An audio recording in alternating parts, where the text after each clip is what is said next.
Hi, and welcome to the EMC 6 CFA practice. So this CFA, Common Formative Assessment, I have a copy of this in the link in the description, and this is all about inequalities. So we'll get started with graphing an inequality.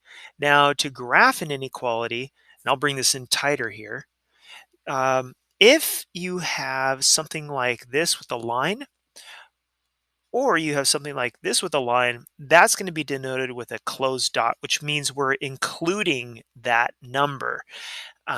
If it's like this or it's like this, it's open and we're not including that number. So this one is, we're graphing the numbers less than or equal to, that extra line right there, -3, which means we're including -3, which means it's going to be a closed dot. So that leaves A and B out. It's going to be C or D. Now, to figure out which way it goes, we have to look at here. Well, it's like an alligator that eats a bigger number. So -3 is the biggest number that it could be, but it also can be smaller. And the numbers smaller than -3 go to the left. And so we have this, and it goes to the left. That answer is C right there. If I had x is greater than or equal to -3, that would go the other direction because we're talking about numbers bigger than -3, or also a -3. So it'd be there. The next one, consider this inequality here. Is 3 a solution? Is 4 a solution? There's two ways to do this. One, you could plug 3 directly into this. So it would be 5 times 3 minus 6, and you're checking to make sure it's greater than or equal to 19. Well, that's 15. 15 minus 6, that is what, 9? So 9 is greater than or equal to 19, and that's no. That's not true. So this means it's no. And for 4, you do the same kind of thing. 5 times 4 minus 6, is that greater than or equal to 19? Really just taking this whole thing right here, and instead of x, I'm putting in that number 4 right there. So that would be 20 minus 6, which is 14, and checking, is that greater than or equal to 19? And that again is no. Now, I said there's another way to do this, and what I would probably also, the other way is to take the inequality 5x minus 6 is greater than or equal to 19 and just solve it. If you add 6, that'd be 5x is greater than or equal to what, that's 25. And so you divide by 5, and those cancel. X is greater than or equal to 25 divided by 5 is 5. So anything bigger than 5 would work. Well, 3 is not bigger than 5. Here, let me zoom out a little bit. So anything bigger than 5. Well, 3 is not bigger than 5, so that's no. And 4 is not bigger than 5 either. If I had 5 here, it could be greater than, or it could be equal to, but it's not going to work. So those are two ways of doing that problem. The next one, straight up solve. So solve this inequality here.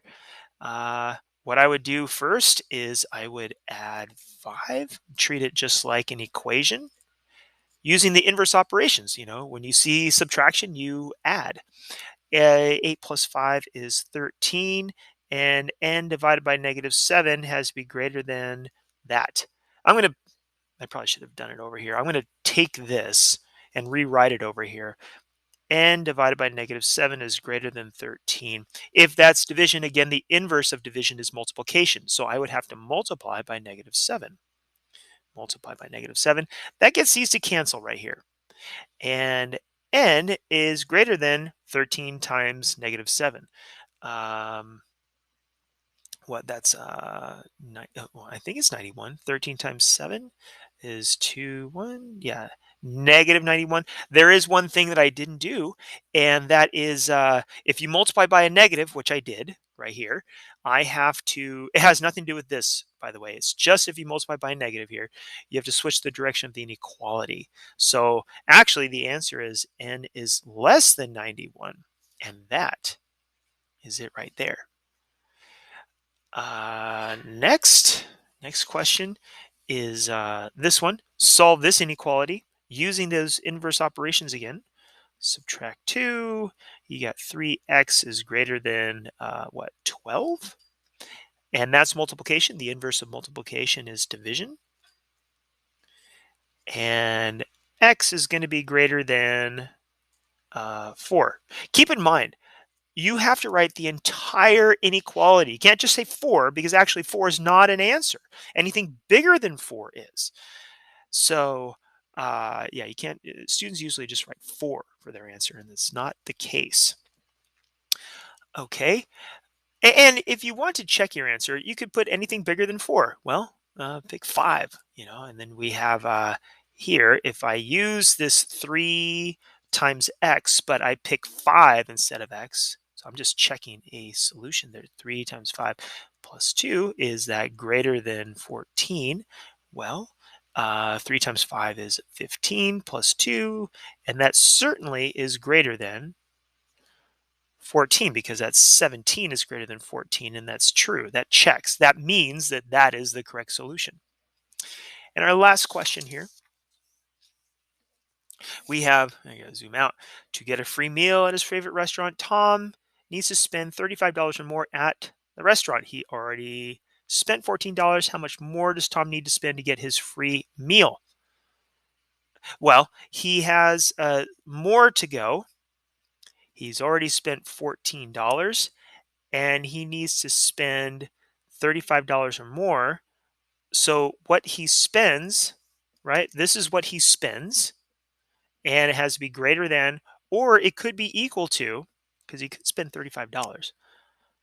And now this is the inequality that we would solve. I'll bring it in tighter here. So subtract 14, and x is greater than or equal to, what, 21? So I say here, write your answer in a complete sentence using one of the following phrases. So Tom